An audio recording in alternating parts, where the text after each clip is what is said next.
Greetings, everyone. I hope everyone is doing well. I haven't uploaded something for a bit. A lot of things have been happening in the world in the last few days. On a personal note, I just celebrated my 61st birthday. Otherwise, there was the shooting at Brown University. There was the shooting at Bondi Beach in Australia. There's the double murder of Rob Reiner and his wife, apparently strongly suspected to have been done by Rob's son, because Rob's son is in prison, in jail, with a $4 million bond on him. Not bond, bail on him. So, among all of those things, I remember Rob Reiner from his All in the Family days. Many of my favorite movies were directed by him. And while his politics and mine didn't align in pretty much any way, shape, or form, he did not deserve to die by being butchered by his son, and possibly have witnessed his son doing the same thing to Rob's wife before doing it to him. I don't know which way it went, but there's absolutely no reason for it.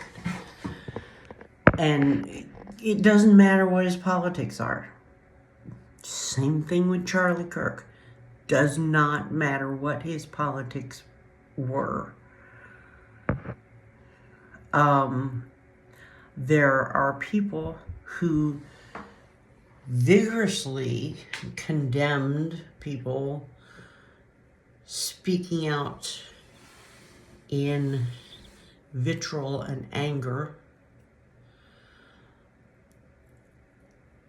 when Charlie Kirk was murdered, who are now doing the same thing after the murder of Rob Reiner. That's a double standard. I don't support double standards. I may support some of the politics that are currently in place, but there are times when it's time to be the bigger person. And something like this event, and like the event of the murder of Charlie Kirk, it's time to be the bigger person. Because it doesn't matter anymore what his politics are or were. It doesn't matter anymore what he said or did. Both he's, did not deserve what happened to them. So, there you go.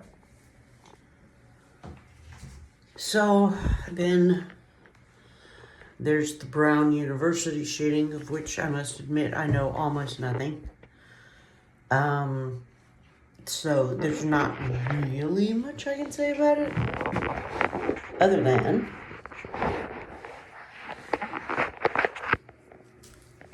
the fact that I can foresee this becoming yet another excuse to trot out the old gun control rhetoric. Here's something people need to understand.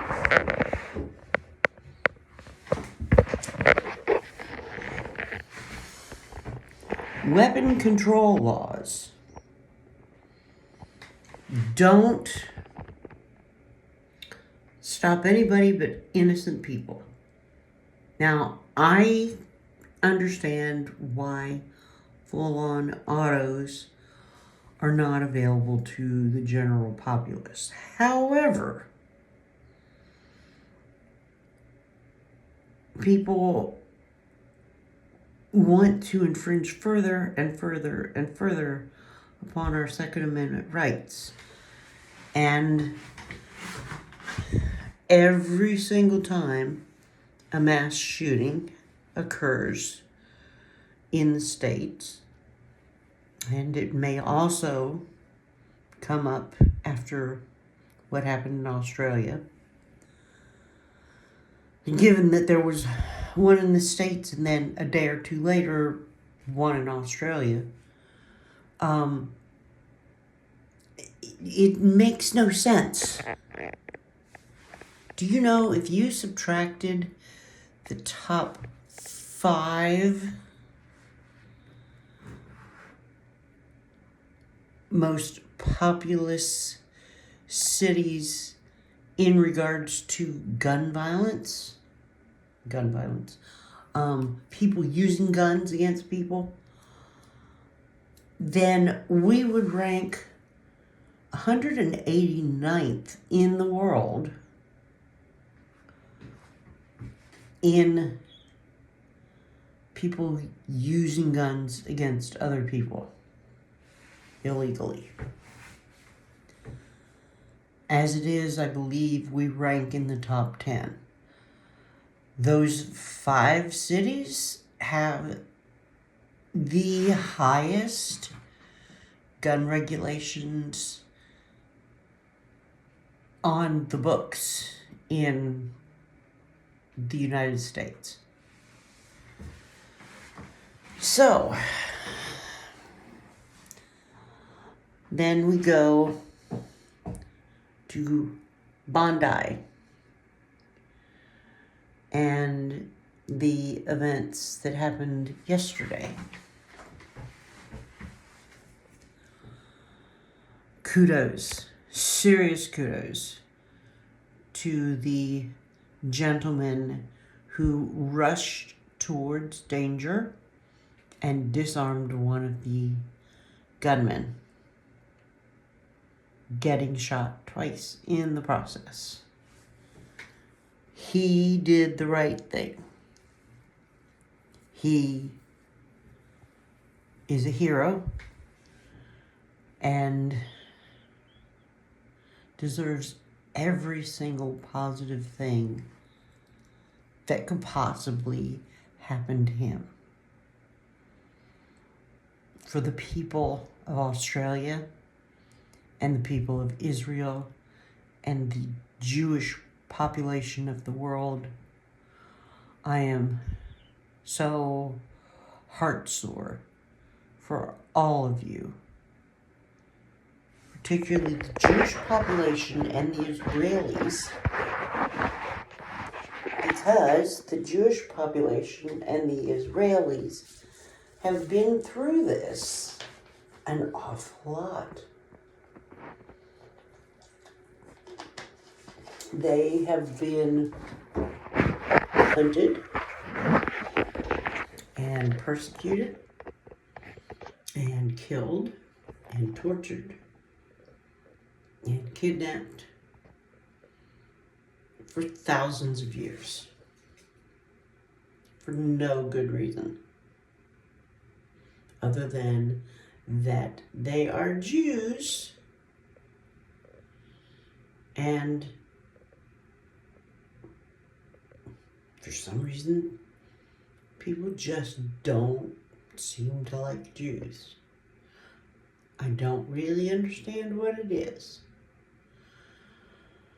But part of the reason I segued into Bondi Beach as third on my list is because I am seeing the Australian Prime Minister talk about stronger gun laws in the wake of this attack. And one of the things that people seem to fail miserably to understand and grasp and believe is that it does not matter to the criminals what you do in regards to gun laws or other weapons laws. If you figure out a way to take away their guns, then they will use knives. And when those are gone, they will use vehicles and planes and bats and poison and a myriad of other things that can be just as deadly, and in some cases even more deadly, than what you have just taken away from them. The best way to minimize the act of people using guns to kill other people, or indeed using any kind of weapon to kill other people, especially in mass quantity, is well-armed and responsible citizens being in the vicinity who can either pull and hold the perpetrator at bay or pull and end the perpetrator. Those are really the only two options at this point. I mean, how many acid attacks and fire attacks have happened in the last week and a half or so? I can think of at least 3 attacks that were done using things that everyone can go out and buy. 2 of those 3 that I know about for certain were the case of people going out, filling a container, an unsafe container. So let's not forget about how making laws doesn't mean the criminals follow them. With gas, went into a subway station, boarded a subway, poured the gas on an innocent victim and lit them on fire, and watched them as in terror they attempted to put themselves out. There are so many ways to kill someone, and the laws don't keep people who were going to kill people anyway from killing them.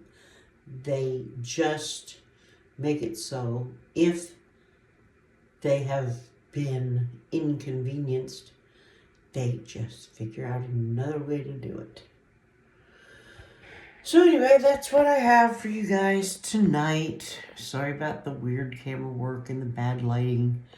I'm in a different spot. I smoke, and I almost never smoke inside my house, but it's bitter cold outside for being where I am and being how long I've been here. And so I am smoking in my foyer while I upload this video. Thank you so much for watching. Please leave a like. Please leave a comment. Nobody's commented on any of my videos. Please subscribe and share. And I hope this is good enough that people want to keep coming back for more. Love y'all. Thanks. Bye.